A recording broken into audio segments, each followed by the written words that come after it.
En Géorgie, 1972.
Ordre d'escorter jusqu'à sa ville natale le corps d'un lieutenant tué au combat.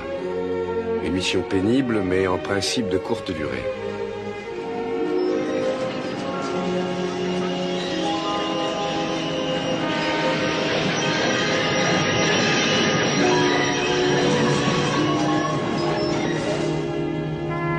Je ne suis pas certain d'être qualifié pour une mission de ce genre. En particulier dans ce cas précis. Je ne connaissais pas cet officier. Je ne pourrais rien faire pour adoucir le chagrin de sa famille, sinon leur dire des banalités.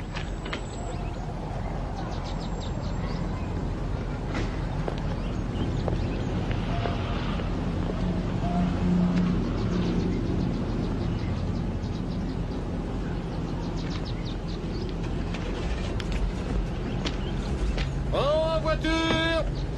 Monsieur et Madame Johnson? Oui. Commandant Laird, j'appartiens à l'état-major de l'armée. Je viens vous rendre le corps de votre fils. L'armée vous présente ses plus sincères condoléances. Notre pays lui sera à jamais reconnaissant de son sacrifice. Je suis ici pour vous aider de mon mieux. Voulez-vous un peloton pour lui rendre les honneurs militaires? Non, merci, commandant. Une cérémonie très simple. Bien. Quand auront lieu les funérailles? Aujourd'hui, Aujourd'hui? à midi.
Béni soit l'Éternel. Par le pouvoir de la musique, nous sommes capables de faire entendre notre voix, en dominant notre chagrin du moment. On a dit beaucoup de bien de Dwight Johnson ce matin.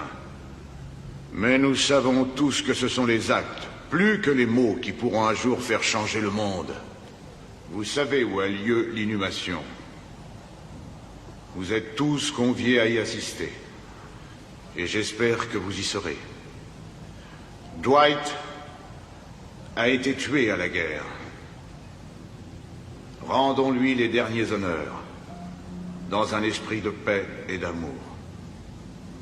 Amen. Les porteurs. Levez-vous, s'il vous plaît.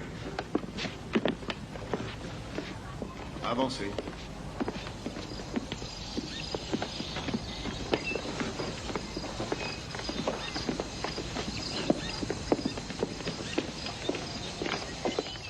Pardon, monsieur, vous devez être l'officier dont Ada m'avait parlé. Oui, madame, commandant Blair.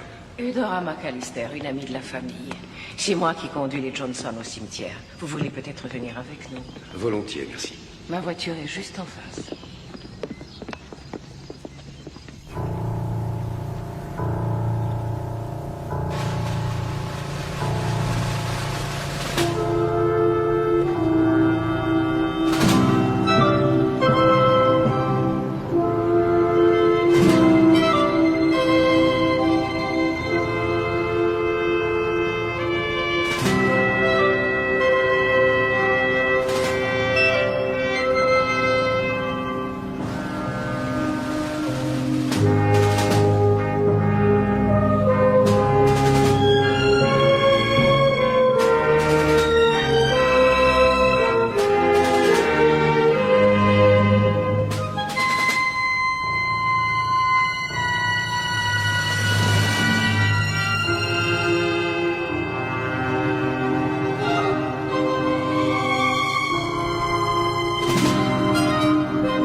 Madame McAllister. Mais qu'est-ce qui se passe ici? Des funérailles, je voulais pourtant annoncer. Mais vous m'avez dit que c'était un ami de votre famille. Dwight Johnson était bien un ami. Dwight Johnson? Mais il ne peut pas être enterré ici. C'est leur concession, Oster. Tout à fait légal.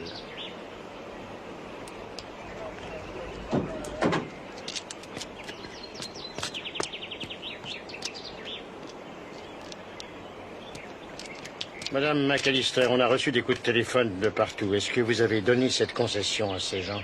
Non. On l'a acheté. Tout est en règle. Combien l'avez-vous payé? En vérité, c'est une affaire strictement privée, monsieur Oster. Notre fils s'est sacrifié pour notre pays. Il a le droit d'avoir sa tombe n'importe où. N'importe où, excepté ici. Luther, Ada, vous avez un magnifique cercueil. Pourquoi vous n'enterrez pas Dwight là où est votre famille? Il y serait bien mieux. Mon fils sera mieux où il voulait être et non pas où vous voudriez le mettre. Dwight adorait ce cimetière. Et il adorait cette ville en dépit des mesquineries. Je crois qu'il a bien mérité d'être là. On doit pouvoir arranger ça. Laissez-moi appeler mon chef à l'état-major. On n'a pas besoin des autorités fédérales ici, commandant. C'est une affaire strictement locale. Laissez-moi vous dire quelque chose. Sur le territoire de la commune de Rockville, les inhumations ne sont autorisées qu'aux personnes de race blanche, ou à leurs cendres. Mesdames et messieurs, c'est la loi. Je regrette, mais je dois la faire respecter. Alors reprenez-moi ce cercueil et remettez-le dans le fourgon. Comment pouvez-vous faire une chose pareille à mes amis? Luther et Ada font partie de Rockville autant que vous et moi. Vous avez du culot de parler de notre ville, avec le tort que vous lui faites. Je crois que ça suffit. Vous devriez vous retirer avant que les choses prennent un tour déplaisant. Un tour déplaisant? Comment appelez-vous ce qui se passe? Je suis désolé que cet incident vous tombe dessus par surprise, commandant. Nous avons essayé de l'enterrer directement en informant le moins de gens possible. C'est un problème qui ne sera pas réglé en 1 heure. Combien de temps devez-vous rester? D'ordinaire, pas plus de 3 ou 4 jours. Mais mes ordres sont de rester autant qu'il faudra.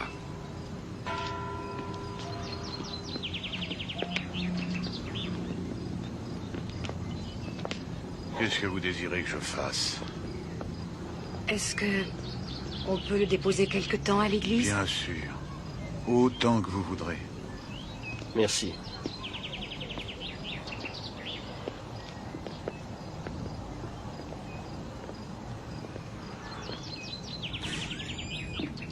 Ah oui, bien sûr, c'est une affaire ennuyeuse, mais c'est la loi. Hein. Et vous allez empêcher de l'enterrer là-bas, alors? Je ne peux pas faire autrement, même si j'en avais envie. J'ai été élu pour ça. Ah, ça... Excusez-moi, chef. J'aimerais vous parler de ce qui s'est passé. J'ai peur qu'il n'y ait pas grand-chose à en dire. Moi, j'ai peur du contraire. Qu'est-ce que vous voulez? D'abord, je veux que vous m'aidiez à faire enterrer le lieutenant Johnson dans ce cimetière. Je regrette. Alors, d'après vous, son corps doit rester sans sépulture. Il y a une place pour Dwight. Vous sortez de la ville et vous marchez un moment. C'est là que les membres de sa famille sont enterrés. Hors de la ville? Je n'y suis pour rien, commandant. Tout ça remonte à bien longtemps avant moi. J'essaie de faire régner la paix ici. C'est une petite ville tranquille, avec des gens tranquilles. J'ai vu grandir Dwight autrefois. Oui, je sais, vous avez probablement raison. Il mérite mieux que ça. Malheureusement, il a été tué avant que cette ville soit prête pour ça. Peut-être que s'il avait vécu plus longtemps. Plus longtemps? Mais on sera bientôt en l'an 2000. Nos écoles sont intégrées, noir et blanc s'y côtoient. Ça ne marche peut-être pas sans de petits accros, mais ils sont ensemble. Mon commandant, j'ai du travail, alors excusez-moi. Au fait, j'ai appelé mon patron à l'état-major. L'armée fera tout pour que les droits du lieutenant Johnson soient respectés. L'armée ferait mieux de prendre des dispositions pour inhumer le lieutenant en question dans un cimetière militaire. Mais il était né chez vous. Ses parents veulent l'enterrer ici. Je suis désolé. Vous pouvez être traduit en justice pour ça. Oui, mais ça prendrait des années. Vous voulez que Luther et Ada attendent des années avant qu'ils reposent en paix? Et vous? Je ne peux rien pour vous. Vous avez essayé, vous avez fait votre devoir. Pourquoi ne pas laisser tomber?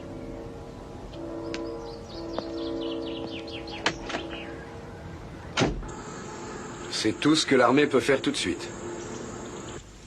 Après, c'est du ressort de ses avocats, c'est bien ça?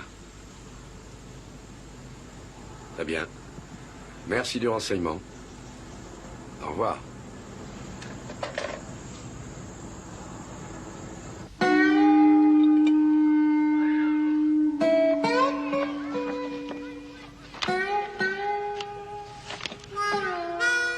Du lait et du sucre, commandant? Juste un peu de lait, s'il vous plaît.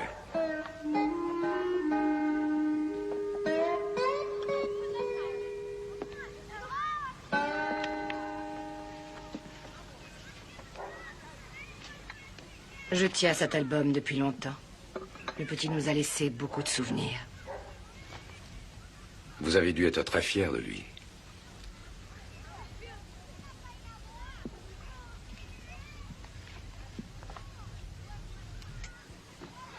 Madame Johnson, la première fois que j'ai compris ce que vous vouliez faire tous les deux, j'avoue que j'ai d'abord été un peu surpris. Mais je vous ai appuyé. C'est à mes ordres, vous apportez toute aide raisonnable. Et je suis toujours ici pour vous aider. Même si mon séjour est plus long que la normale.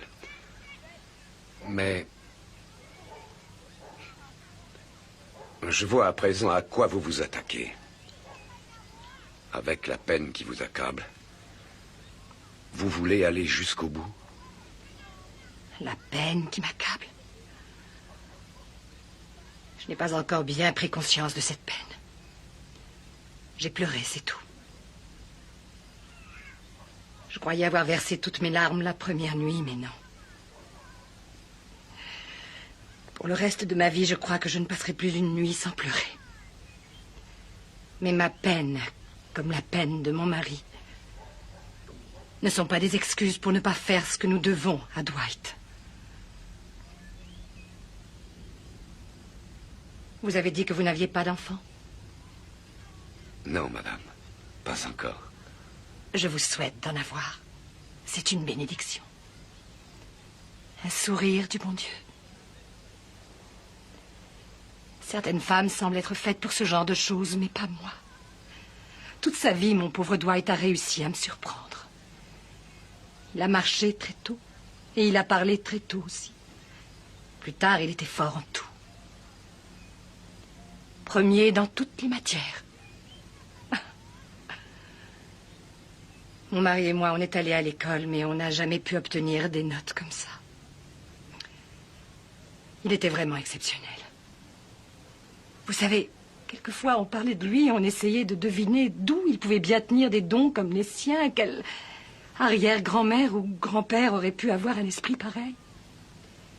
Et quand vous avez un enfant aussi extraordinaire, il vous semble quelquefois que vous ne pouvez pas être son père ou sa mère et vous avez l'impression d'avoir reçu un cadeau, un message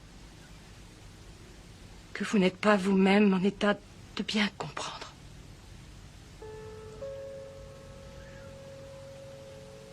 Aujourd'hui, il est mort. Il faut que j'accepte cette vérité. Mais il n'a pas disparu. À moins qu'il ne le chasse hors de cette ville. Cette ville à laquelle il a tellement fait honneur. Ce serait comme si on rayait les années passées en disant qu'il n'a jamais existé. On ne peut pas faire ça, commandant. Alors, peu importe la peine que je peux avoir, peu importe les problèmes, on ne doit pas tolérer ça.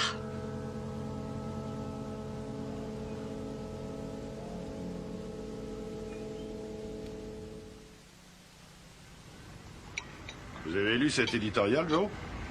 Je peux pas lire le journal du matin avant que les autres l'aient appris par cœur.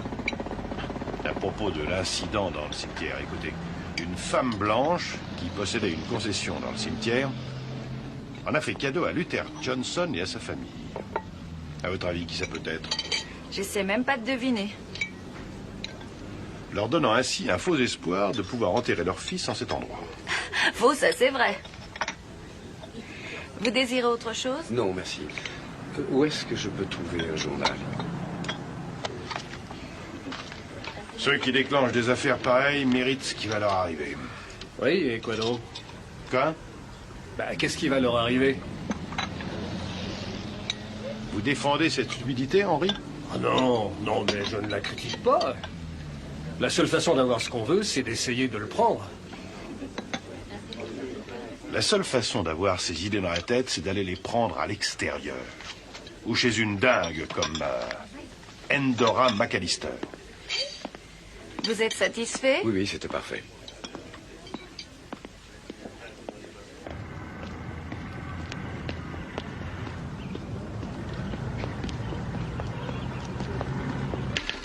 Comment pouvez-vous dire que j'utilise le cercueil de ce garçon comme un ballon pour marquer un but? Je dis les choses comme je les pense, c'est tout. Sam, nous nous connaissons depuis plus de 50 ans. Vous savez que je ne fais pas de politique, je ne fais partie d'aucun groupement, d'aucune sorte. Oui, je sais, la seule organisation à laquelle vous appartenez, c'est celle des utopistes, un peu dingue. Vous pourriez en être présidente. C'est de l'utopie que de vouloir aider ses amis. Aider ses amis? Ou s'en servir pour prendre un avantage? Écoutez, j'ai longtemps hésité avant de leur offrir cette concession au cimetière, parce que je savais comment les gens comme vous le prendraient. Je dois le prendre comme ça. C'est mon métier à moi que d'ouvrir à mes lecteurs certaines perspectives. Vous vous rappelez comment étaient les États du Sud il y a 20 ans? Vous vous rappelez ces émeutes, cette violence, ces chiens lâchés par la police, ces petites filles brûlées vives dans une église? Ça ne s'est pas passé ici. On a traversé ça sans catastrophe. Sans catastrophe. Vous trouvez que ce n'est pas une catastrophe si un homme comme Dwight Johnson ne peut pas être inhumé au cimetière? Mon Dieu, Andorra, vous mesurez le monde avec l'étalon de la perfection. Mais pas moi. Je le mesure à l'étalon de la violence et du chaos. Et c'est toute la différence. Mais si vous n'aimez pas la façon dont je fais mon métier, créez votre propre journal. Vous serez probablement extraordinaire. Je n'ai aucune envie de faire votre métier. Je ne veux même plus lire un journal pour le moment. En particulier le vôtre. Vous annulerez mon abonnement. Encore? C'est curieux. Vous avez changé. Je me rappelle le jeune Sam Jennings, un idéaliste. Oui, je m'en souviens. Ça remonte à longtemps, Andorra.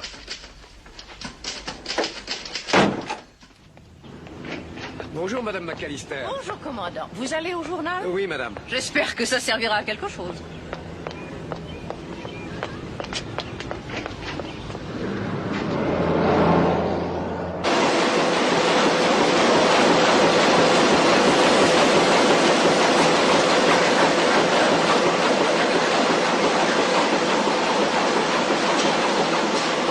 Il y a un officier qui vous demande.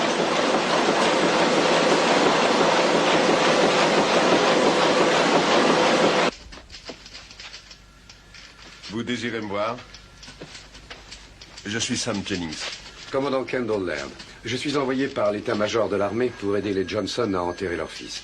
Les Johnson. Je suppose que vous venez me dire ce que vous pensez. Asseyez-vous, commandant. Je vous écoute. C'est une dure matinée pour moi. J'ai vu Madame McAllister qui sortait de chez vous. Elle paraissait assez furieuse. Oui. Je suppose qu'elle était très mécontente à cause de votre éditorial de ce matin. Sans aucune raison, je n'avais pas mentionné son nom. C'est inutile dans une ville de cette taille. Andorra et moi, on se connaît depuis toujours, commandant. Et pendant toutes ces années, on a eu des petits différends. Les uns publics, les autres privés. Mais je dois dire qu'elle les a surmontés sans difficulté. Oh, je ne m'inquiète pas pour elle, mais pour les Johnson.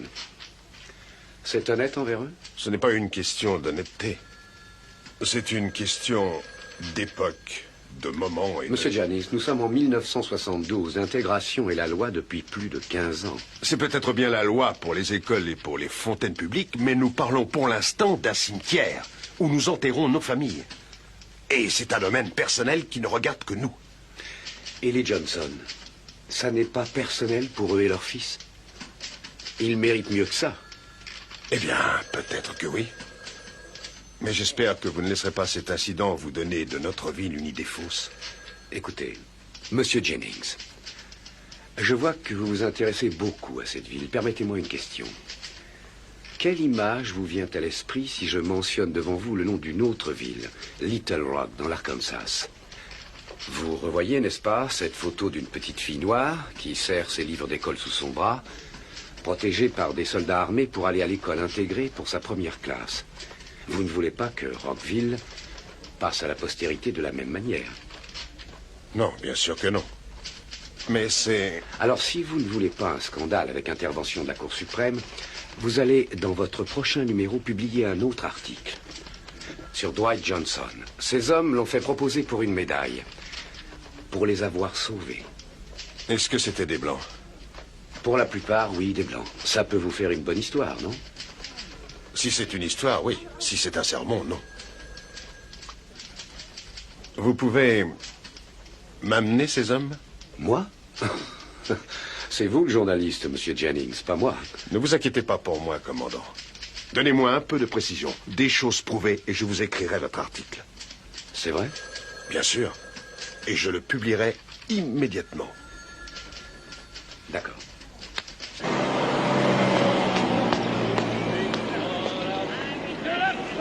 Je ne sais pas, mon colonel. Ma mission semblait au départ une mission de routine, mais elle s'est avérée très compliquée.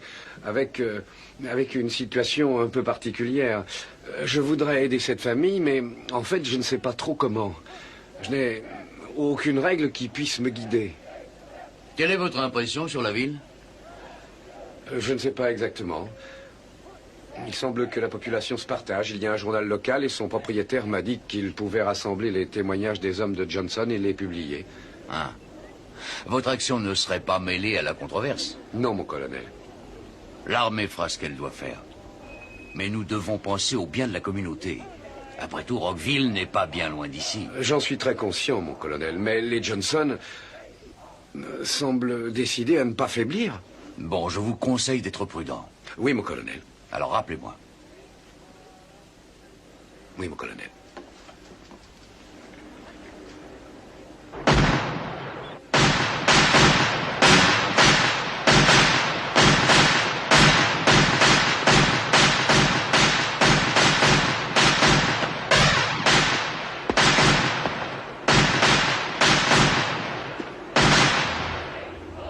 Cessez le feu! Ne tirez plus! Retirez vos chargeurs! Sergent Askey. Repos, sergent. Vous avez 1 minute? À vos ordres. Sergent Bradford, prenez le commandement. À vos ordres. Je viens vous parler du lieutenant Johnson. Du lieutenant Johnson? Mais pourquoi, mon commandant? Je veux faire quelque chose pour lui. Sauf votre respect, mon commandant, le lieutenant a été tué et on ne peut plus rien faire pour lui. En fait, s'il y a quelque chose. J'ai un problème dans sa ville natale. On ne peut pas l'enterrer dans le grand cimetière parce qu'il est réservé aux Blancs. J'ai pensé que si quelqu'un pouvait intervenir, c'était ces hommes. Vous l'avez proposé pour une médaille, n'est-ce pas? Mon commandant, c'est une démarche officielle? Ma foi, non. Mais je croyais que le colonel Hamby vous avait prévenu de ma visite. Oui, je voulais seulement savoir ce qui se passait. Qu'est-ce que je pourrais dire? Eh bien, il est mort au champ d'honneur et j'aimerais en savoir un peu plus long. Oui.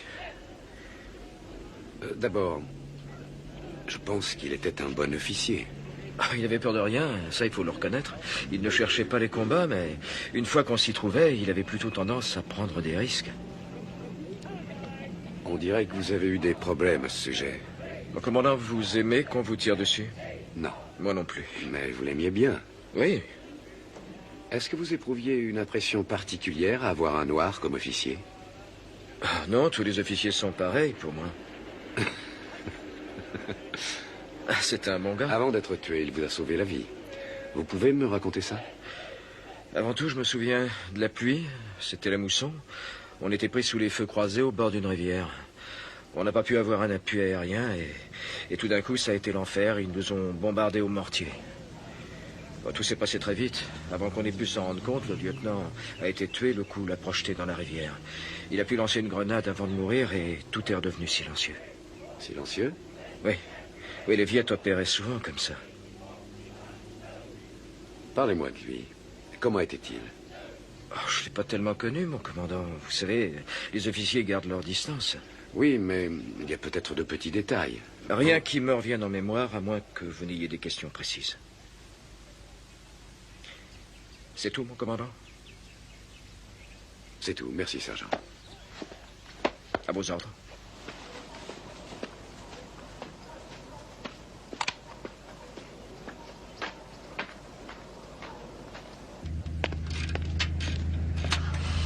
Vous êtes le sergent Douglas? Oui, mon commandant. Vous voulez venir par ici, s'il vous plaît?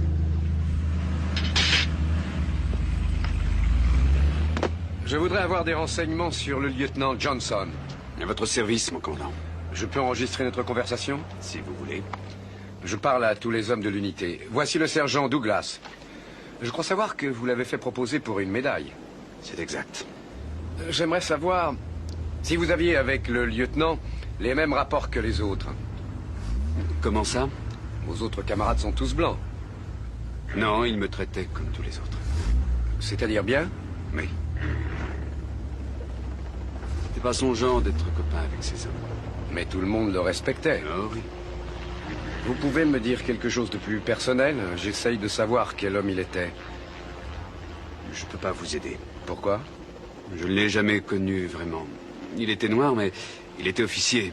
On ne fraternisait pas, vous voyez ce que je veux dire? C'était un bon gars. Oui, c'est ce qu'on me répète. Vous vous rappelez un peu le jour où il a été tué? Et il pleuvait.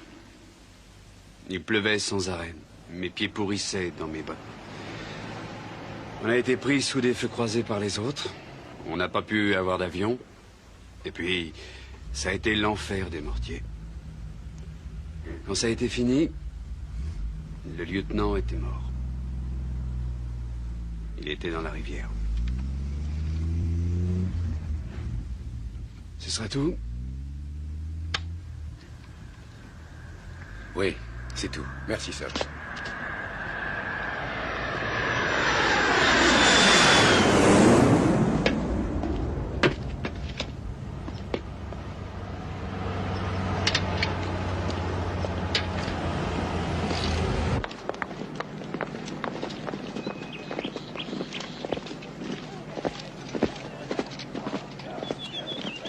Le sergent-chef Porter. Prenez par là et sur votre droite, mon commandant.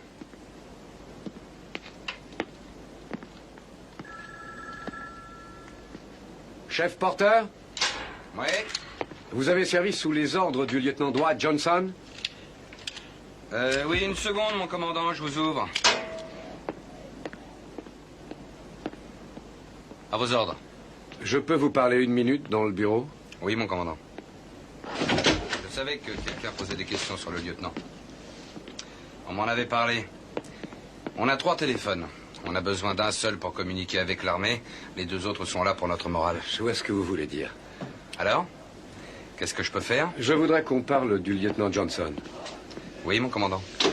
Sa famille a pas mal de problèmes avec certains habitants de sa ville natale. Ah oui? J'ai pensé que le jugement que vous portiez sur votre chef aiderait ces pauvres gens à changer un peu les mentalités là-bas. Ça ne vous fait rien que je vous enregistre? Non, non, allez-y. Le chef Porter.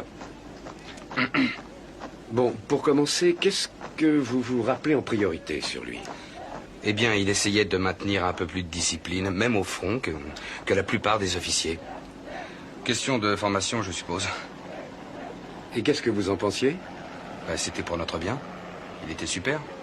Un très bon gars. Qu'est-ce que vous avez dit? Un très bon gars. Vous avez été navré par sa mort? J'étais navré chaque fois qu'un copain était tué. J'ai ressenti la même chose pour le lieutenant. Ce jour-là, dites-moi ce qu'il a fait pour sauver votre unité.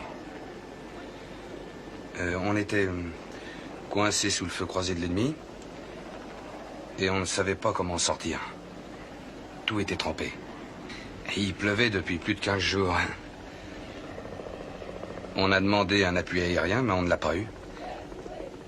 Et alors, brusquement, ça nous est tombé dessus. De quoi parlez-vous? Ça a été l'enfer.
Je suis chez Madame McAllister? Oui, entrez.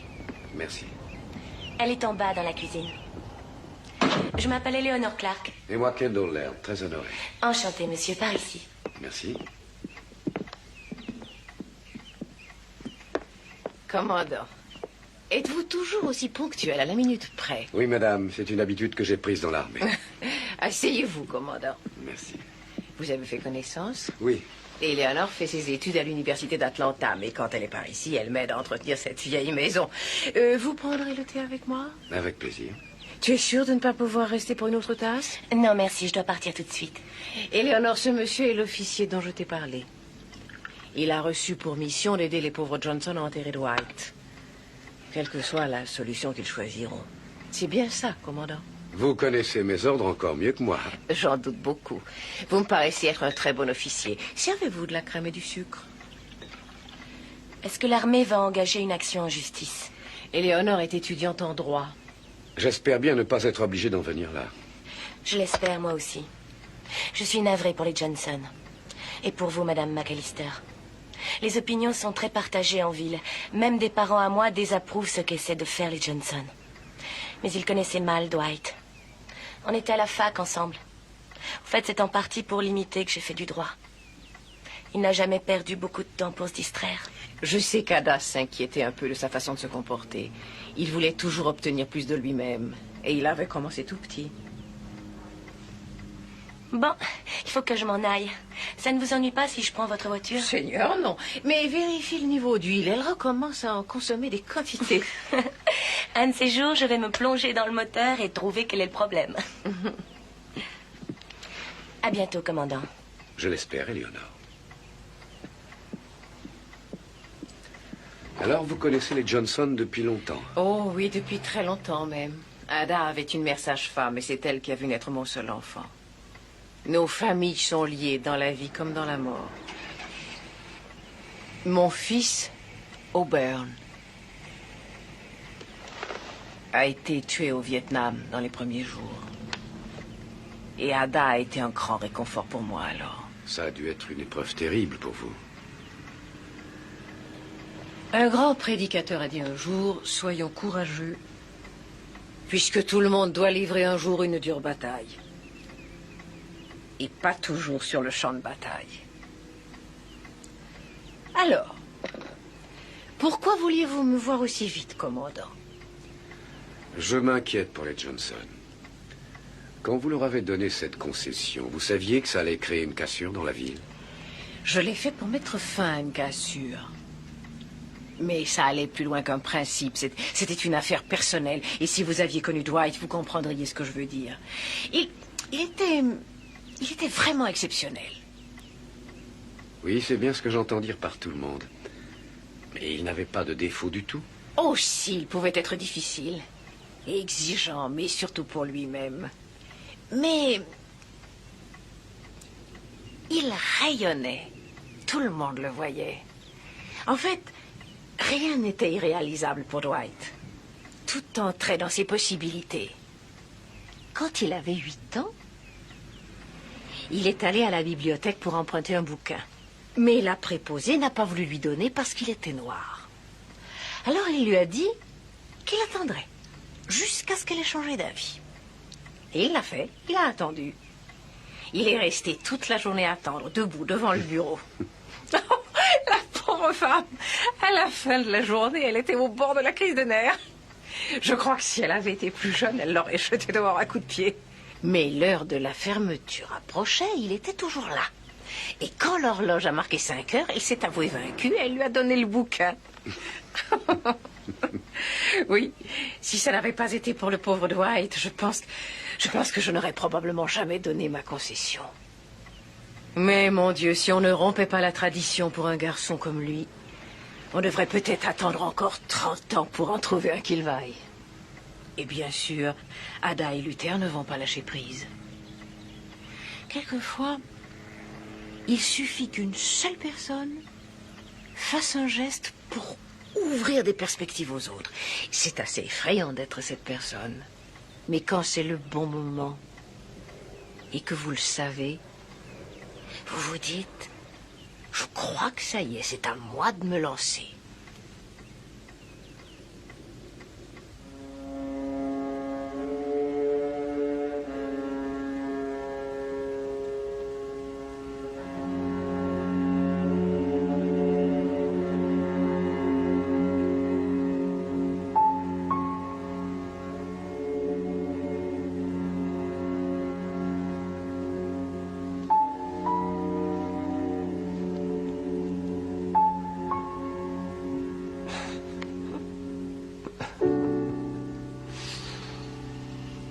Quoi donc? Je viens de me rappeler le jour où il avait grimpé en haut du clocher et qu'il était resté coincé. Tu te souviens de ça? allait grimper, mais il ne pouvait plus redescendre. Il avait peur parce qu'il savait bien qu'il n'avait rien à faire là-haut. Le bedeau est venu sonner les cloches pour les vêpres. Le vacarme lui cassait la tête. Chaque fois que je lui en parlais, je riais, c'était irrésistible.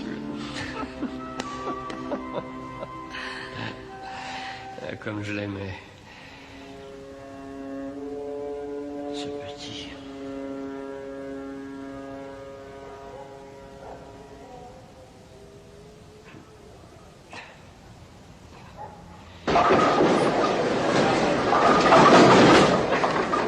Sergent Oliver? Mon commandant? Voilà, beaucoup. Vous faites ça chaque fois? Repos, repos. J'ai l'impression que vous attendiez à me voir. Mon commandant, je ne suis que militaire, je n'ai pas les mêmes droits qu'un civil, mais avant de commencer, j'aimerais connaître mes droits. Et pourquoi pensez-vous avoir besoin de les connaître? Mon commandant, sauf votre respect, je refuse de dire un mot tant que je ne les connais pas. Je ne fais pas une enquête officielle. J'aimerais seulement vous parler personnellement du lieutenant Johnson. Je suppose que vous allez me poser des questions. Oui, c'est ça. Mon commandant, est-ce que je peux disposer? Vous ne voulez pas parler du lieutenant avec moi? Non, mon commandant. Je peux savoir pourquoi? Avec tout le respect que je vous dois, je voudrais avoir un avocat avant de vous répondre.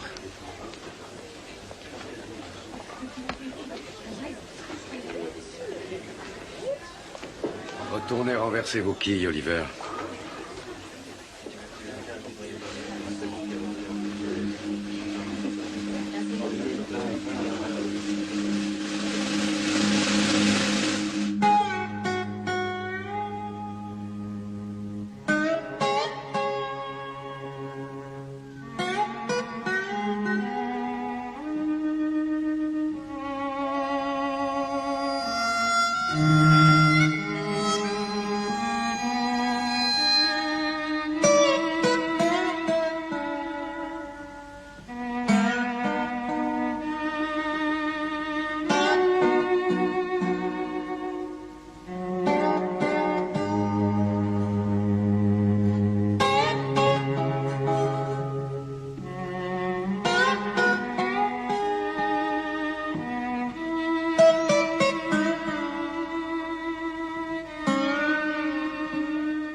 Je le reverrai toujours figé sur place. Vous vous rappelez Gérald Gilroy? Le fils du pasteur? Oui. Il avait tout prévu avec précision, au moins 20 ans à l'avance. Ah oui. Il avait calculé le montant de sa pension, les intérêts de ses économies et ce qu'il ferait une fois à la retraite.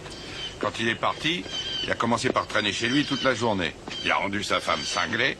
Et finalement, il s'est mis à picoler. Ah, ça risque pas de vous arriver à vous, hein? Ah, c'est pas question. A, j'ai pris ça pour m'occuper. B, je n'ai pas de femme. J'en ai jamais trouvé une qui soit assez dingue pour m'épouser. Et C, ma soif est passée. À présent, 2 petites bières par jour et ça me suffit. Je vous envie. Depuis toujours, vous êtes vraiment le seul type que je pouvais imaginer en dehors de l'armée. Le seul qui semble être capable de survivre. Oh, c'est facile. Vous voyez, quand vous avez des complications, vous faites un petit somme.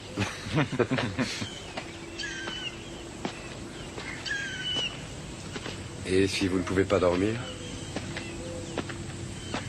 Alors vous allez en parler à un vieux débris.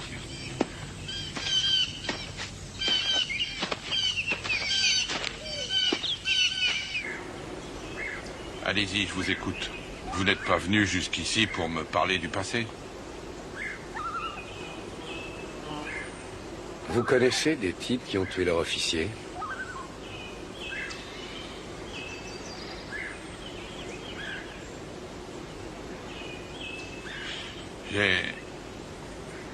J'ai entendu des types prétendre l'avoir fait. Et j'ai toujours pensé qu'ils se vantaient. J'ai vu d'autres bons hommes se saouler et rester complètement silencieux quand on venait en parler. C'était difficile de deviner ce que cachait leur silence. Je suppose qu'ils avaient fait des choses trop moches pour oser en parler.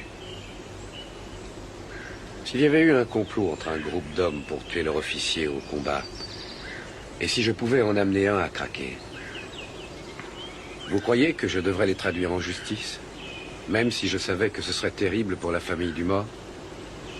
Ce serait peut-être pas de la bonne justice. Si je ne les poursuivais pas, ce ne serait pas de la justice non plus. La justice n'est qu'une idée abstraite. Elle n'est pas réelle. La famille est réelle. Mais ce qui est réel aussi, c'est que vous ou moi ou un autre, on aurait pu être tué quand on était là-bas. Et si les idées ne signifient rien, je me demande pourquoi j'ai accepté de donner peut-être ma vie pour les défendre. Je suis pas un philosophe. Je réfléchis pas comme vous. Je réfléchis pas du tout. Et ce qu'on a vu là-bas, vous n'y pensez jamais?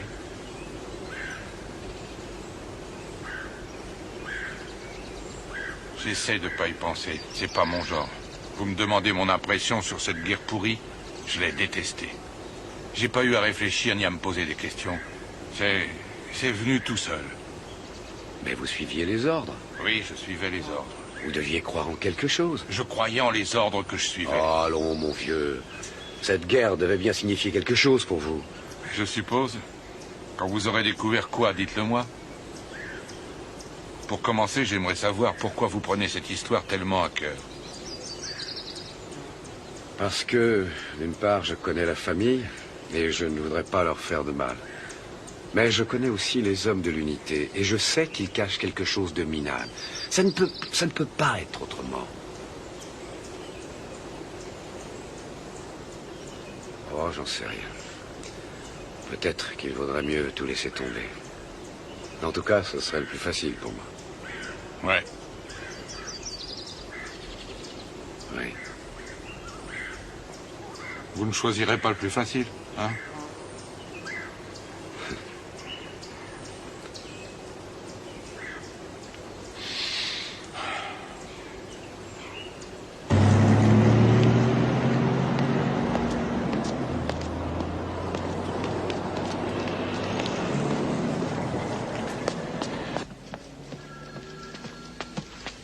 Commandant Laird. Asseyez-vous, commandant. Merci, mon général. Vous vouliez me voir? Oui, mon général. Je suis en mission spéciale. J'ai été envoyé pour assister la famille du lieutenant Dwight Johnson. Et je suis tombé sur quelque chose d'inattendu. Et quoi donc? J'ai pu parler avec certains de ces hommes qui sont affectés ici, et je crois avoir mis le doigt sur une espèce de complot. Et quel genre de complot, commandant?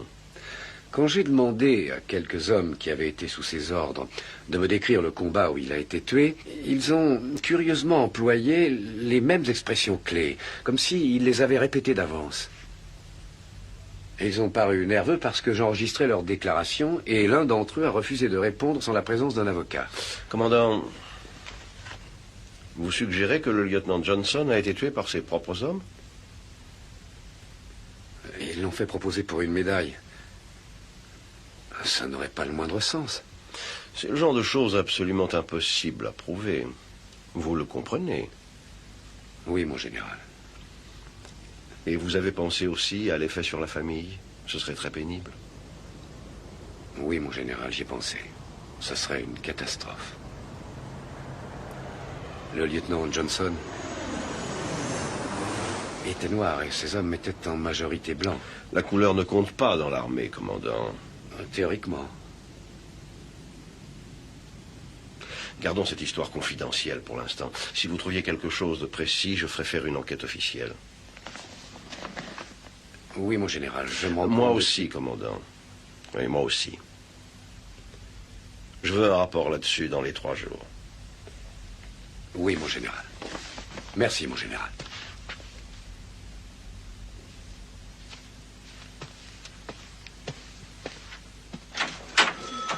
Commandant, voici un message pour vous. Merci.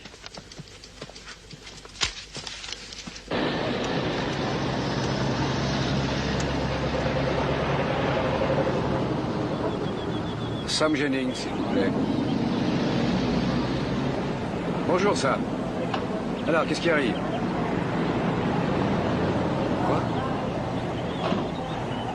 Ils ont fait ça aujourd'hui?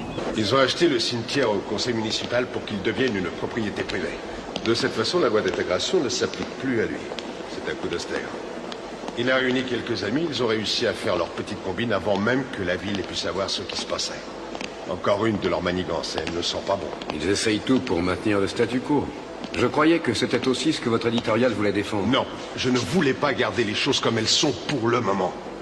Je voulais seulement dire que notre ville n'était pas encore prête pour un changement de cette importance aujourd'hui même.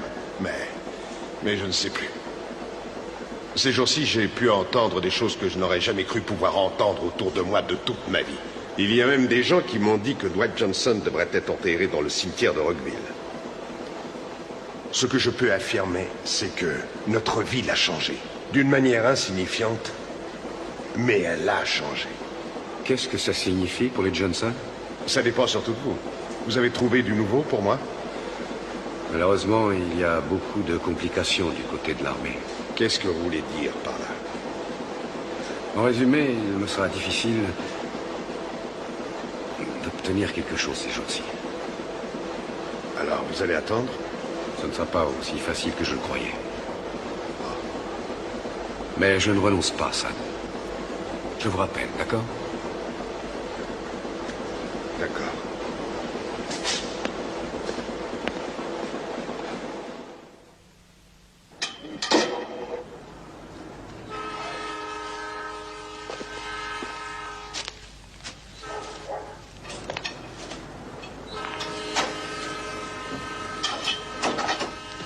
Bonjour, Monsieur Johnson.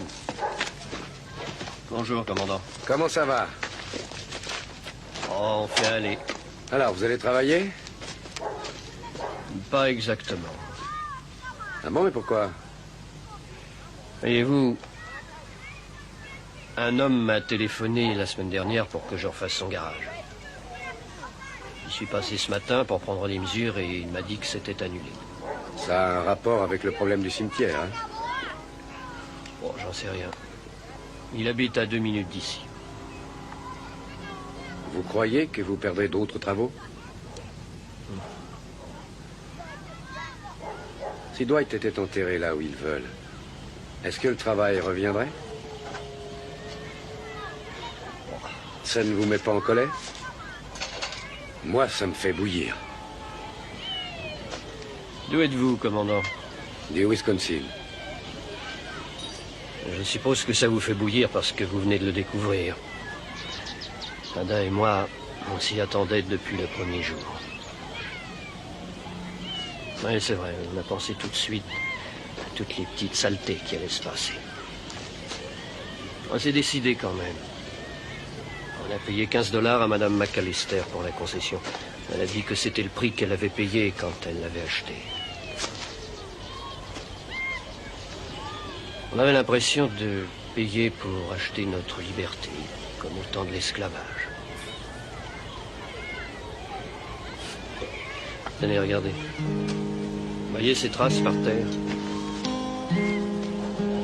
Notre Dwight avait un panier de basket accroché là. Et il s'entraînait à lancer la balle pendant des heures. L'armée nous a appris qu'il était mort, que son corps avait disparu. Ça a été comme si le monde s'écroulait.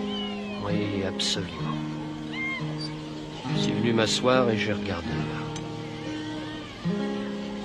Je le voyais devant moi. Je ne suis plus le même homme, commandant. Parce que je ne ferais jamais ça si ce n'était pas pour Dwight. Je me sens en paix. Alors ils peuvent m'enlever leur travail.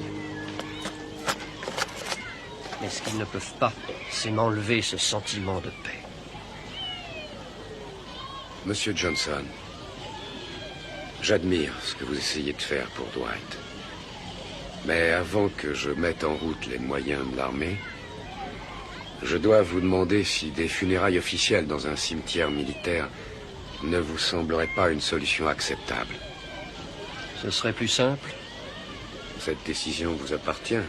Mes ordres sont de vous aider au maximum pour essayer de réaliser vos désirs, mais je dois être bien certain de ce que vous voulez avant de m'engager à fond. Vous me jugez un peu fou de me bagarrer pour ça, hein? Non. Je vous comprends. Parfois, je pense que je suis fou. Mais je me rappelle certaines de ces lettres. Et je ne me trouve plus fou. La plupart de ces lettres étaient pleines d'humour. Ouais. Il le faisait exprès. Il voulait nous rassurer. Il était comme ça. Il voulait toujours protéger sa famille. Et sa dernière lettre au commandant. Ah oui, cette dernière lettre. Peut-être que vous devriez la lire.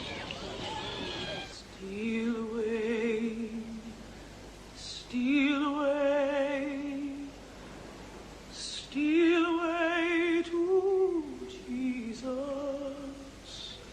Steal away home. Ain't got long to stay. My Lord, He calls me by the thunder. The trumpet sounds within my soul. I ain't got long to stay here.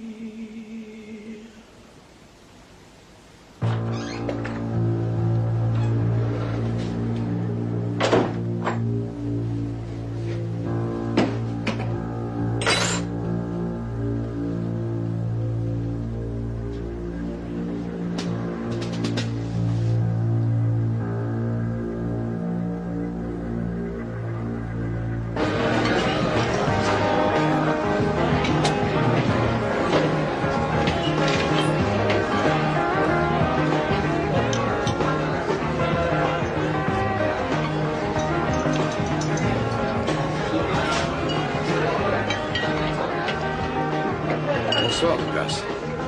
Qu'est-ce que vous me voulez? Vous parlez. On a déjà parlé. J'aimerais encore vous parler. Non, je refuse, mon commandant, sauf si j'en reçois l'ordre.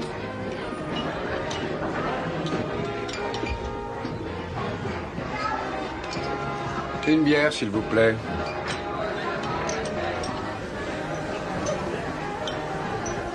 Je sais que vous êtes un bon soldat, Douglas. Plus pour très longtemps, à présent. J'ai presque fini. 2 mois et je quitte l'armée. Vos notes sont excellentes. Je sais ce que je veux, mon commandant, alors pas de... Vous avez montré du courage, vous êtes le meilleur parce que... C'est trop tard, je ne marche plus. Ma vie est courte et moi je veux en profiter. Je m'en vais. Je veux seulement enterrer un mort, Douglas. C'est tout? Vraiment?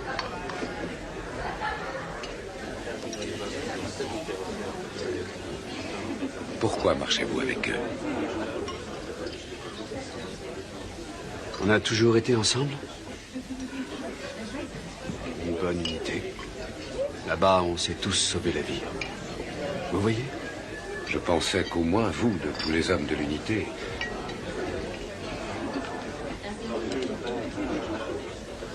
Où irez-vous en quittant l'armée? Vous êtes de Chicago, n'est-ce pas? Votre famille est là-bas? Vous aimeriez qu'on vous dise où vous pouvez ou où vous ne pouvez pas enterrer votre mère? Ou votre frère? Répondez-moi, Douglas. Pourquoi? Vous n'avez pas entendu ce que j'ai dit? Le lieutenant Johnson a été tué de face? Ou dans le dos?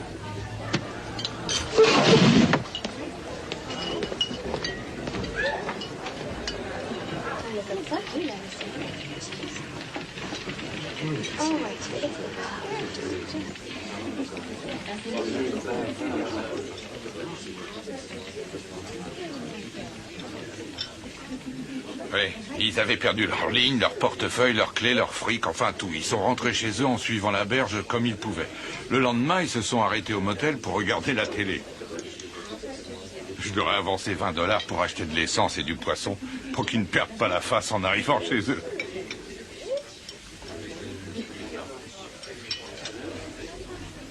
Alors?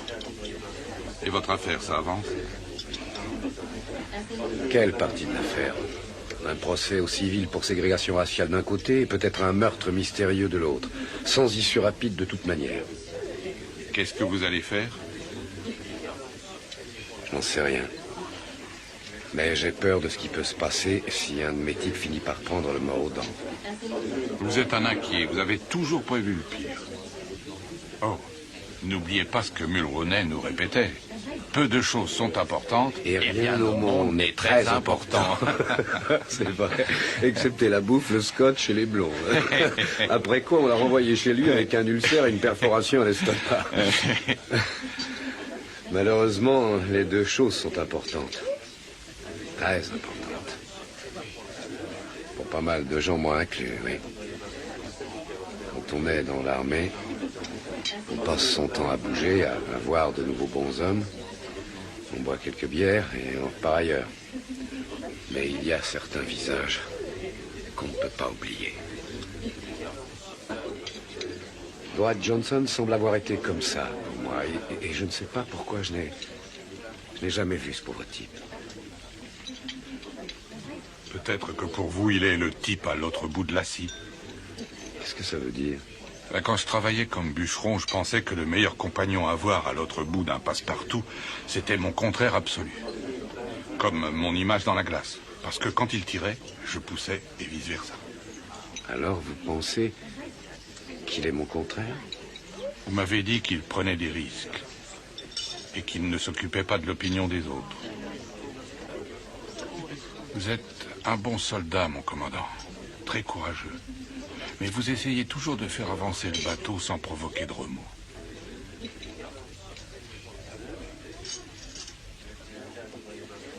Bonjour, commandant. Ah, mon colonel. Sergent-major en retraite Bill Davis, mon ancien chef de section. Bill, le colonel Holmby. Mon colonel. Enchanté de vous connaître. Alors, commandant, est-ce que votre mission spéciale avance un peu? Elle avance, mon colonel. Bon. Et le général Howard m'a appelé pour m'en parler plusieurs fois. On ne peut pas le faire attendre. Je comprends, mon colonel. Bien. Bon appétit. Merci, mon colonel. Drôle de gars.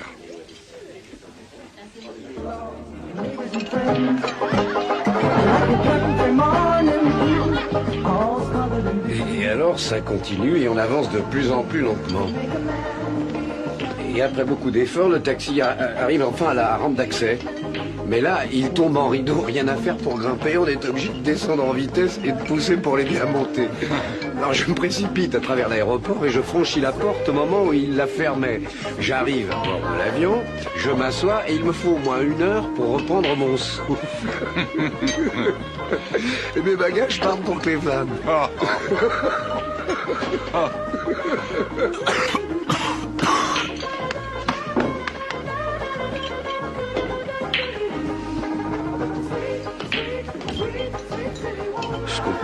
Je comprends pas ce qui m'arrive. Je croyais qu'après 20 ans de service, on ne se posait plus de questions. Dites, pourquoi vous ne prendriez pas 2 jours de repos? Vous viendriez pêcher à la ligne avec moi, avec ou sans hameçon, à votre choix? Ah oui, peut-être, un de ces jours. Pourquoi pas? Vous avez épuisé vos jours de permission? Non, je n'ai jamais été porté sur les vacances. C'était même un problème entre Jenny et moi. Les vacances ratées sont devenues finalement un des motifs de notre divorce. Vous aviez essayé de l'éviter? Oh oui, 8 ans. J'arrive à peine à croire que j'étais marié.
J'ai fait un tour avant-hier au foyer du soldat de la base. J'ai voulu parler de cette histoire avec un de ces hommes, un noir, un nommé Douglas. Je dois dire qu'il m'a reçu plutôt mal. J'ai bien peur que si je le revois, il m'envoie sur les roses pour de bon, mais moi je suis sûr qu'il sait quelque chose qu'il ne me le dit pas. Pourquoi vous pleurez dans votre bière? Vous pouvez laisser tomber quand vous voudrez, non?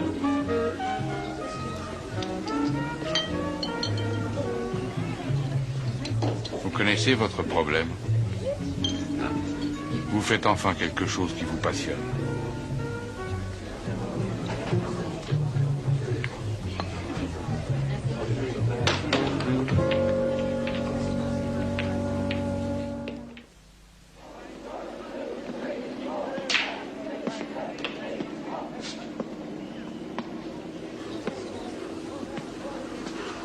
Le commandant?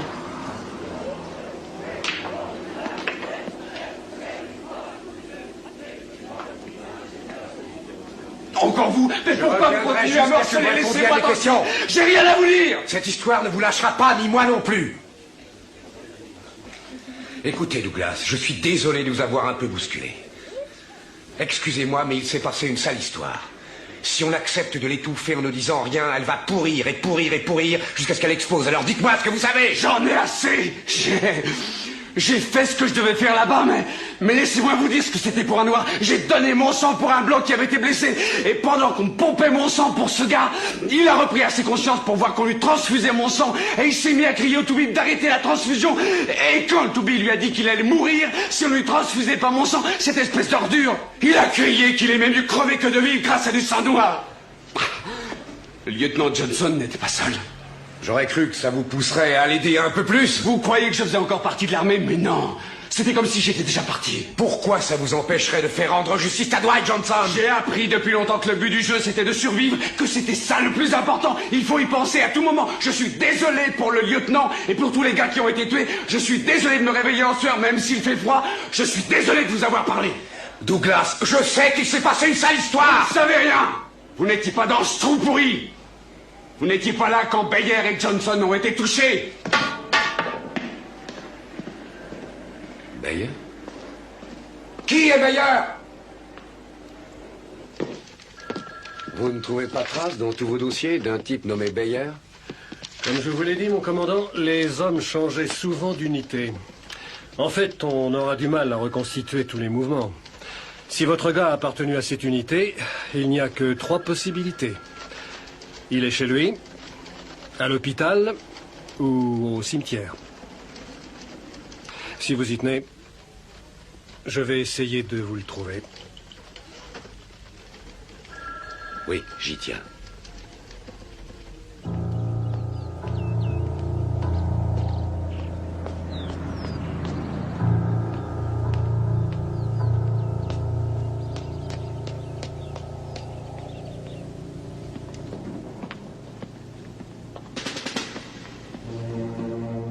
Sergent-chef Bayer, commandant Laird.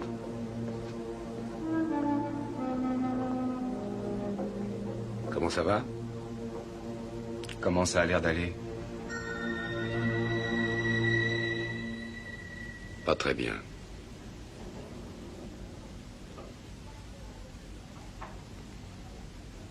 Qu'est-ce que vous voulez?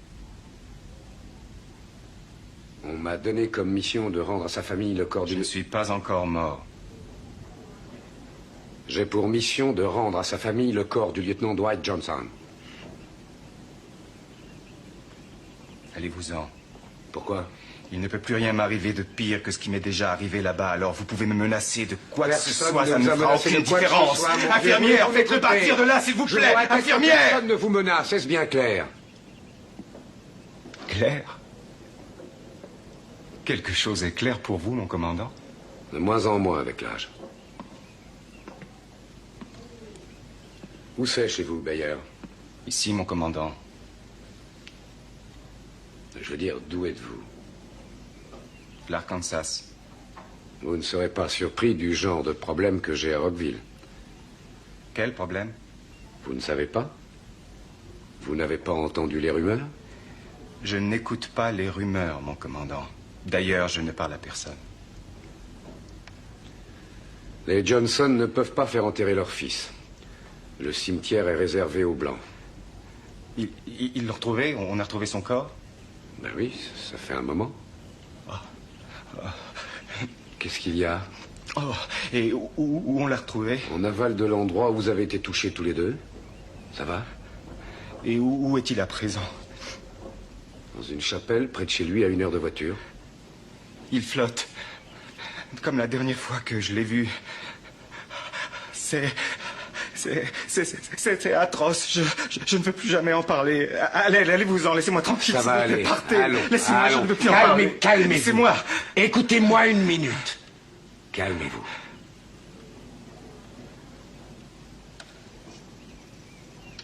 J'étais là-bas, moi aussi. Je sais ce que c'est.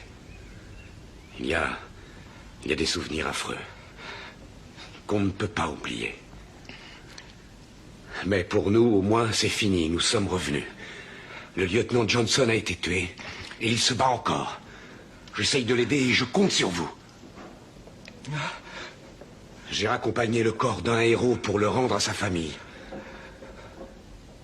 Et ses parents ne peuvent pas enterrer leur fils unique.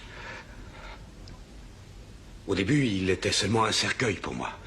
Mais à présent, je connais l'homme. Et j'ai découvert qu'il était vraiment remarquable. Johnson a fait plus de choses en 24 ans que les autres en une longue vie. Je viens de parler à la plupart de ces hommes. Ils l'ont fait proposer pour une médaille. Mais s'ils ne veulent pas m'aider, ils ont trop peur et je ne sais pas de quoi. Regardez-moi. Dites-moi ce qui s'est passé là-bas. Qu'est-ce qui s'est passé? Jusqu'à ce que je le sache, Dwight Johnson ne sera pas enterré. Et moi, je continuerai à vous harceler. Vous le savez. Quoi donc?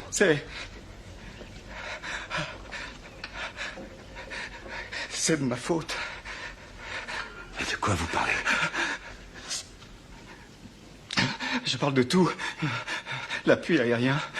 Beyer, commencez par le commencement. Allez-y. Je ne peux pas. Racontez-moi toute l'histoire. Non, je regrette. Mais si, vous pouvez. Je ne peux pas. Pourquoi? Je ne le supporterai pas. Non, ça changerait rien à ce qui s'est passé. Ça vous torture, hein? Racontez-moi tout, soulagez-vous. Non, c'est... Dites-moi! Pardon, je ne voulais pas vous brusquer, mais aidez-moi. Vous entendez? Aidez-moi. Aidez-moi à faire sortir quelque chose de bon de ce gâchis. Mon commandant, vous ne savez pas ce que vous me demandez, c'est trop dur. Oui, peut-être. Je ne sais pas. Mais quoi que ce soit, Beyer, je crois que le moment est arrivé.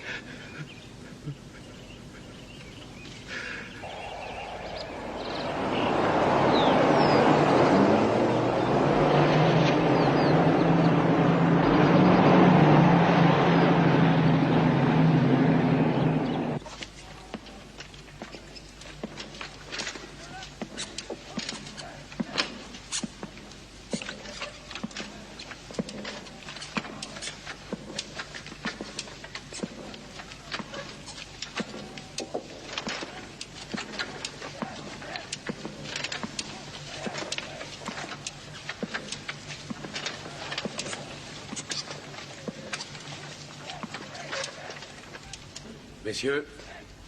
Mon commandant. Votre camarade Beyer a refusé de me rencontrer tout seul. Ce qu'il a à me dire, il voulait me le dire devant vous.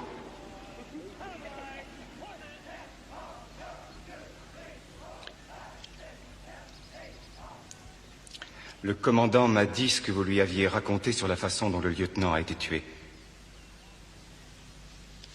Je suis venu ici pour tout avouer. Beyer, mais qu'est-ce qui te prend? Il faut que je lui dise. Non, je ne veux pas t'écouter. Tu ne sais pas ce que je vais dire. Ça suffit, Erskine. Asseyez-vous!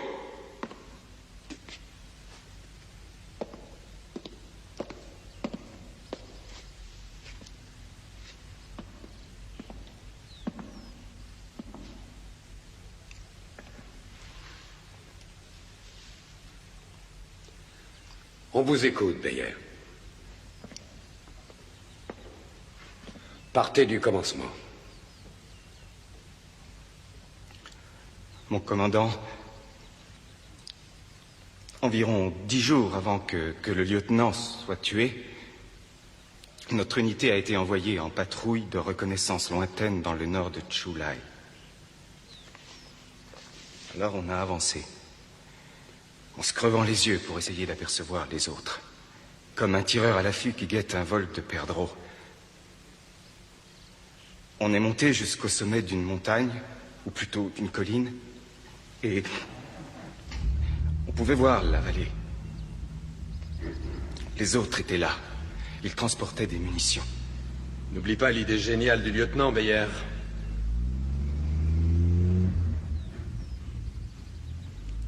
Alors le lieutenant a dit qu'il allait demander une attaque aérienne. Il a étudié sa carte, il m'a donné des coordonnées. Et il m'a dit de demander une intervention aérienne très puissante. Et elle est très vite arrivée. Mais les avions n'ont pas attaqué les autres. Ils nous ont mitraillés et pas ceux d'en face. Quelqu'un a été touché? Oui, Wilson. Nous, on n'a pas vu comment. On est rentré au pays dans un beau cercueil de tôle. Je me demande ce qu'ils ont dit à ses parents. Le lieutenant Johnson était navré. Je n'arrive pas à croire ça. Peut-être que tu vas être désolé pour lui à présent. De nous tous, c'était toi qui en disais le plus de mal. C'est toi qui l'avais baptisé Super Sabre, c'est pas moi. Rappelle-toi, c'est toi. Je te dis que c'est toi. Reconnais-le. C'est vrai, tu lui tapais dessus sans arrêt. Toi, t'aimes pas les noirs. Je n'ai jamais blagué sur la couleur de sa peau. T'as jamais dit de bien du lieutenant, à moins d'y être obligé. Parce qu'il était entré à West Point et pas toi. Tu veux la boucler, Wayera. Personne ne t'a demandé de parler de ça. Qu'est-ce qui se passe? Ça va. Il y avait de la tension raciale dans l'unité?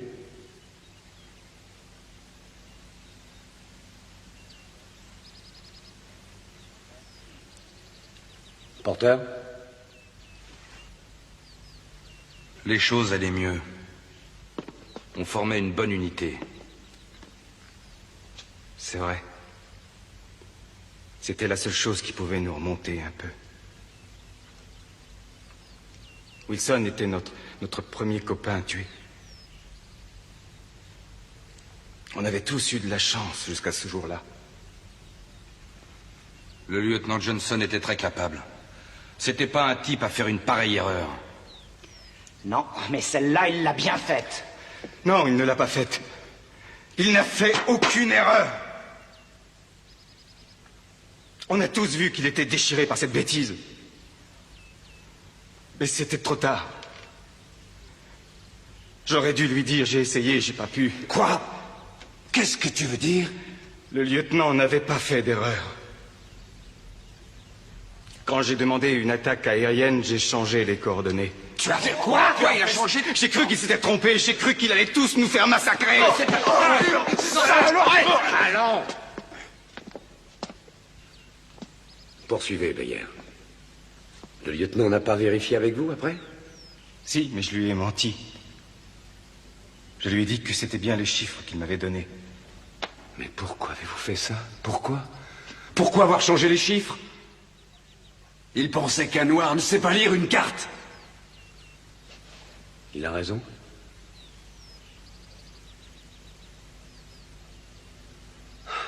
Alors? Beyer était responsable de l'attaque de votre unité par notre propre aviation. Et le lieutenant croyait que c'était sa faute à lui. Et vous le pensiez tous, vous aussi. Très bien. Continuons. Qu'est-ce qui s'est passé? Quand ça a été l'enfer? Arskin?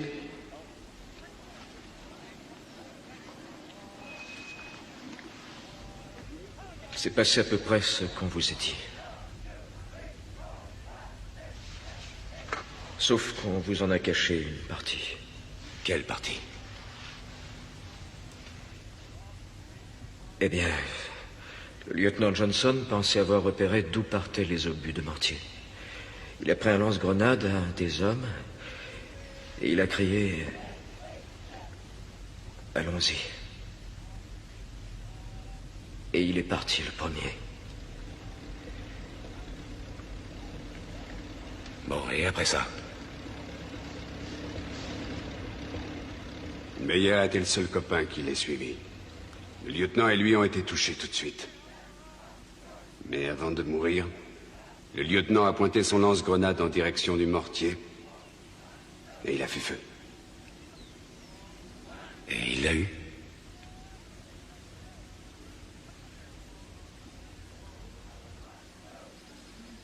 Alors c'est vrai, il vous a sauvé la vie. Mais pourquoi vous ne l'aviez pas suivi? Je n'en sais rien. Oliver, et vous?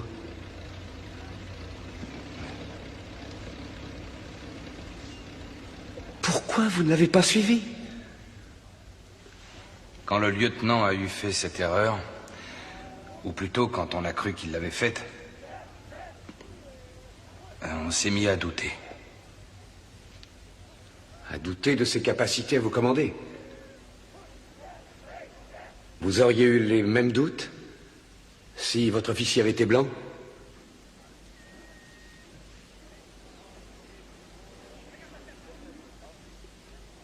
Douglas, qu'est-ce que vous en pensez? J'ai pas suivi le lieutenant parce que je n'y comprenais rien. Il me semblait plus être le même homme.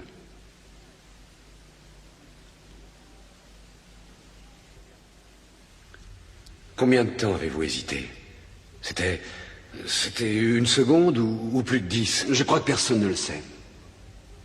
Comme dans un accident de voiture, on entend les pneus crisser sur le goudron pendant une éternité alors que ça dure qu'une seconde. Tout s'est passé avant qu'on ait pu réfléchir. Si vous n'avez pas comploté pour faire ça, alors pourquoi avez-vous comploté pour cacher toute l'histoire? Il nous avait sauvé la vie. On a pensé qu'il méritait qu'on lui fasse obtenir une médaille. Oliver était le seul à être contre. Il disait que si on le proposait pour une médaille, on devrait expliquer pourquoi on ne l'avait pas suivi à l'attaque.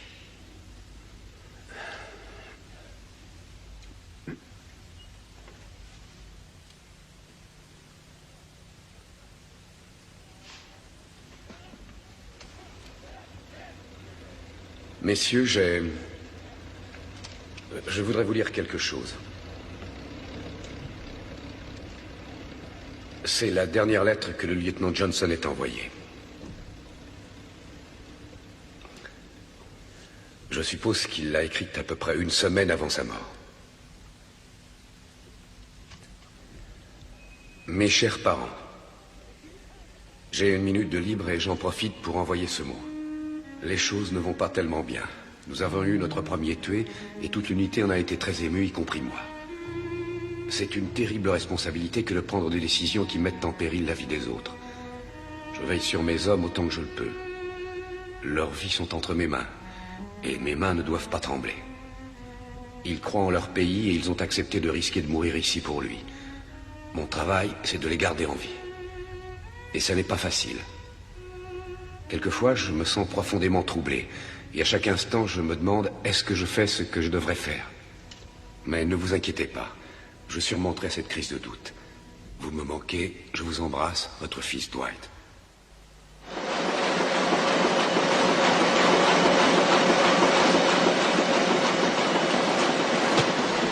Le lieutenant Dwight Johnson reçoit la Silver Star. Le retour d'un héros.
Nous sommes ici pour les funérailles du lieutenant Johnson. Je regrette, vous ne devez pas venir ici pour ça. Monsieur Auster, cette concession nous appartient. Nous l'enterrerons dans notre propriété. On vous la paiera une fortune. Elle n'est pas à vendre. Ce cimetière est à présent la propriété privée d'une société tout à fait légale. Son règlement comporte une restriction raciale et vous ne pouvez pas enterrer ce garçon ici.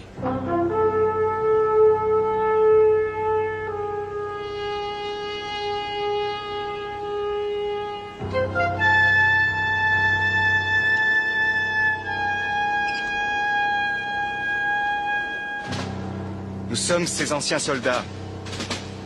Il nous a sauvé la vie à tous. Nous formons une unité solide et soudée. Et quand nous avons décidé de faire quelque chose, personne ne nous en empêche. J'ai pas raison, sergent Douglas? Tout à fait, Beyer. Écartez-vous, monsieur Auster. Vous n'avez plus rien à faire ici. Messieurs,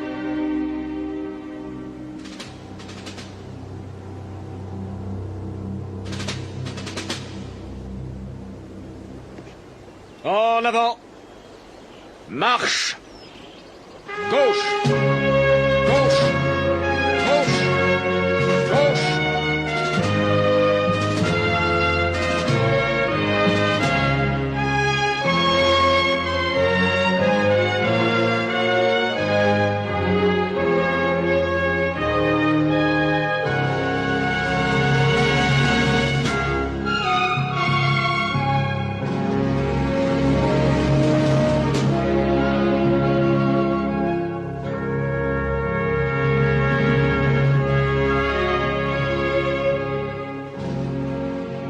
On dirait que votre mine était prête pour cette révolution.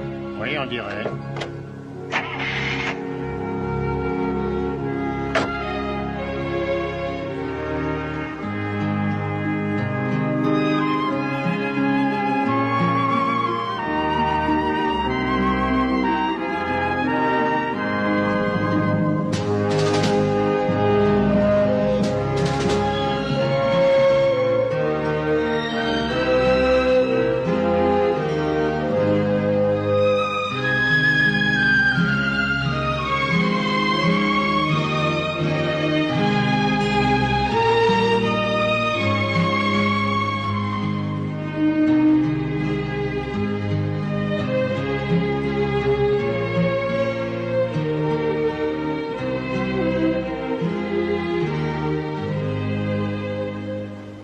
Il a fallu beaucoup de persévérance pour ensevelir ici notre frère. Mais grâce à la bénédiction du Seigneur, les problèmes ont fini par se résoudre. Le lieutenant Dwight Johnson se trouve enfin ici, où il le souhaitait. Il a donné sa vie pour son pays. Qu'il repose dans la paix du Seigneur, jusqu'à la résurrection qui nous attend tous. Amen.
Alors, un merci de nous avoir aidés comme vous l'avez fait.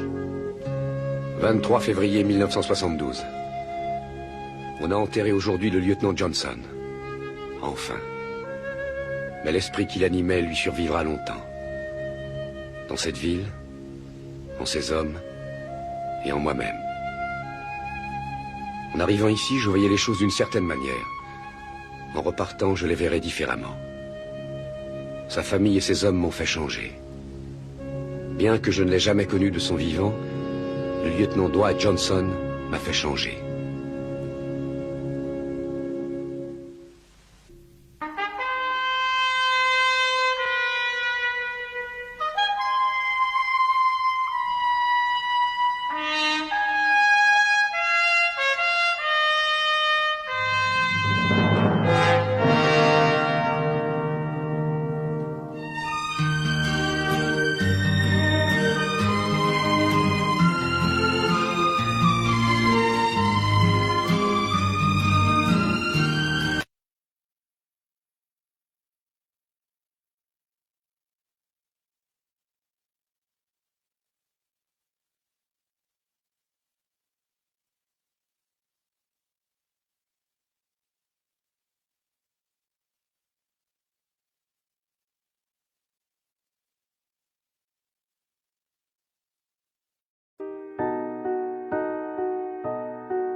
Rồi đây này.